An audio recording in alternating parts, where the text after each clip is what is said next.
សូមជម្រាបសួរនិងសូមស្វាគមន៍ដល់មកកាន់ Cam Daily Podcast ម្ដងទៀត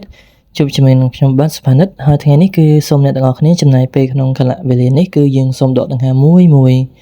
ហើយសូមសម័យថាគឺនៅក្បែរខ្លួនយើងហ្នឹងគឺមានស្រះទឹកដ៏ស្ងប់ស្ងាត់មួយដែលវាមិនមែនជាកន្លែងដែលមានសំឡេងរំខានគឺផ្ទៃទឹកគឺមានសភាពស្ងប់ស្ងាត់ប៉ុន្តែនៅក្រោមផ្ទៃទឹកដ៏ថ្លាគឺមានដីភក់ខ្មៅងងឹតនិងការតស៊ូដែលមិនអាចមើលឃើញ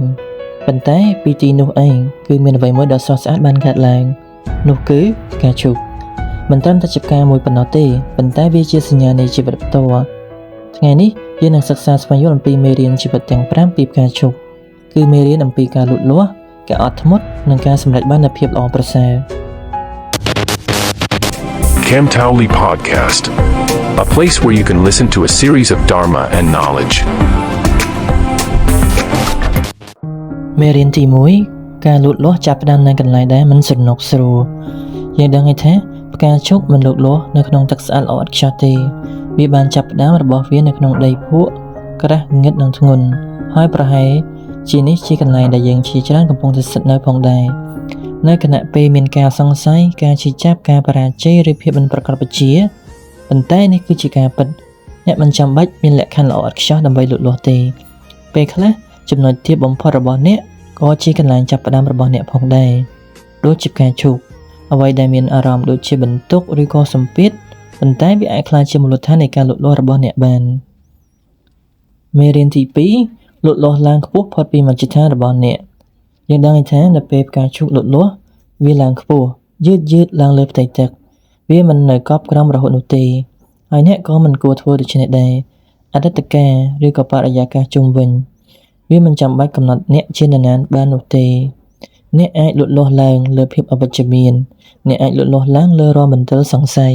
អ្នកអាចរះឡើងលើអ្វីដែលព្យាយាមទប់ស្កាត់ឬបង្អាក់ដំណើររបស់អ្នកយើងដឹងហើយថាការលូតលាស់រីកចម្រើន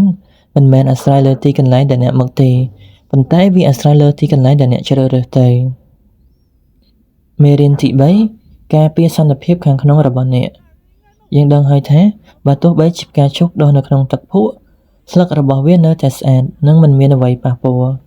នេះមានអត្ថន័យខ្លាំងណាស់ព្រោះជីវិតតែងតែមានសម្លេងរំខានមនុស្សបំពុលសម្ពាធការរំពឹងទុកនិងការប្រៀបធៀបប៉ុន្តែដូចជាផ្កាឈូកអ្នកមិនចាំបាច់យកអ្វីទាំងនេះចូលទៅក្នុងចិត្តរបស់អ្នកទេការពារធម៌ពលរបស់អ្នកការពារសន្តិភាពក្នុងចិត្តរបស់អ្នកហើយអ្នកអាចរស់នៅក្នុងភាពច្របូកច្របល់ពិតមែនប៉ុន្តែអ្នកនៅតែអាចរក្សាភាពស្ងប់នៅខាងក្នុងមេរៀនទី4ជឿជាក់លើពេលវេលារបស់អ្នកយើងដឹងថាមុនពេលផ្កាឈូករីកវាចំណាយពេលយ៉ាងយូរនៅក្រោមផ្ទៃទឹកអ្នកមិនអាចមើលឃើញបាននោះទេហើយអ្នកក៏មិនមានការចាប់អារម្មណ៍អំពីដំណើរនេះផងដែរហើយប្រហែលជាឥឡូវនេះអ្នកកំពុងនៅទីនោះកំពុងអភិវឌ្ឍខ្លួនឯងដោយស្ងៀមស្ងាត់កំពុងព្យាបាលកំពុងរៀនកំពុងក្លាយជាបុគ្គលថ្មីដែលល្អប្រសើរចំពោះខ្លួនឯងវាអាចមានអារម្មណ៍ថាគ្មានអ្វីកើតឡើងប៉ុន្តែអ្វីមួយកំពុងកើតឡើងពិតមែនការលូតលាស់មិនមែនតែងតែអាចមើលឃើញទេការជោគបង្រៀនយើងអំពីការអត់ធ្មត់ថាអ្វីៗទាំងអស់នឹងរីកនៅពេលដែលវារួចរាល់ដូច្នេះហើយយើងកុំប្រញាប់ដំណើររបស់យើងពេលវេលារបស់អ្នកនឹងមកដល់មេរៀនទី5បំលែងការឈឺចាប់ទៅជាចម្រោះពិតនេះគឺជាមេរៀនដ៏មានសំខាន់បំផុតបើគ្មានដីភក់ក៏គ្មានផ្កាឈូកបើគ្មានការតស៊ូក៏គ្មានកម្លាំងបើគ្មានការឈឺចាប់ក៏គ្មានការផ្លាស់ប្ដូរដើម្បីរីកចម្រើនការឈូកមិនបដិសេធដុះលើដីភក់នោះទេវាបំលែងទៅជាអ្វីដែលស្រស់ស្អាតហើយអ្នកក៏អាចធ្វើបានដូចគ្នាផងដែរការឈឺចាប់របស់អ្នកមិនមែនគ្មានន័យទេការតស៊ូរបស់អ្នកក៏មិនមែនជាការខ្ជះខ្ជាយនោះដែរវាកំពុងបង្កើតអ្នកឲ្យអ្នកក្លាយជាមនុស្សអ្នកដែលរឹងមាំមានបញ្ញានិងពោរពេញដោយមេត្តាករុណាដូច្នេះហើយនៅពេលដែលជីវិតយើងមានអារម្មណ៍ថាយើងរងនៅសម្ពាធទាំងឡាយចូលចងចាំនៅមេរៀនអំពីផ្កាឈូកអ្នកមិនបានជាប់គាំងនោះទេអ្នកកំពុងលូតលាស់អ្នកមិនបានបាត់បង់ទិសដៅនោះទេអ្នកកំពុងក្លាយជាអ្នកថ្មីដែលល្អបំផុតសម្រាប់ខ្លួនឯងហើយនៅក្នុងថ្ងៃនីមួយៗអ្នកនឹងលូតលាស់ឡើងអ្នកនឹងរីកសាយហើយអ្នកនឹងមើលត្រឡប់ក្រោយហើយយល់ថាអ្វីៗទាំងអស់ដែលអ្នកបានឆ្លងកាត់ជាផ្នែកមួយនៃការរីកចម្រើនរបស់អ្នក